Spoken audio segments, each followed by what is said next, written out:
அப்பாவை பற்றின ஒரு ஆழமான கவிதை. அன்பிற்கு அர்த்தமறிய அகராதியை நான் எடுக்க, அதில் அப்பா என்று பொருள் கொடுக்க, காய்ந்த கல்லிலும் கண்ணீர் கசிய துவங்கியதே. அன்பிற்கு அர்த்தமறிய அகராதியை நான் எடுக்க, அதில் அப்பா என்று பொருள் கொடுக்க, காய்ந்த கல்லிலும் கண்ணீர் கசிய துவங்கியதே. வெளித்தோற்றத்தில் மட்டுமே இவன் விரைப்பானவன், உள்ளுக்குள் உருகும் பனிக்கட்டி போல் பாசமானவன்.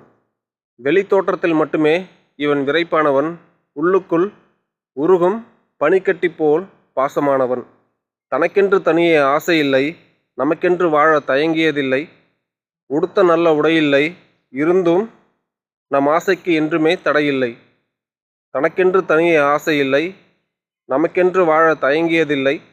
உடுத்த நல்ல உடையில்லை, இருந்தும் நம் ஆசைக்கு என்றுமே தடையில்லை. இவன் கை காய்ப்பு கடுமுழைப்பை காட்சிப்படுத்தும், பாதவெடிப்பு படும் துயரத்தை தோலுரிக்கும். இவன் கை காய்ப்பு கடுமுழைப்பை காட்சிப்படுத்தும், பாதவெடிப்பு படும் துயரத்தை தோலுரிக்கும். இருக்கும்போது ஏற்க மறுக்கும் பிள்ளைகளே, அப்பா இறந்த பின்பு வாட்ஸ்அப்பில் ஸ்டேட்டஸ் வைத்து பயனில்லை. இருக்கும்போது ஏற்க மறுக்கும் பிள்ளைகளே, அப்பா இறந்த பின்பு வாட்ஸ்அப்பில் ஸ்டேட்டஸ் வைத்து பயனில்லை.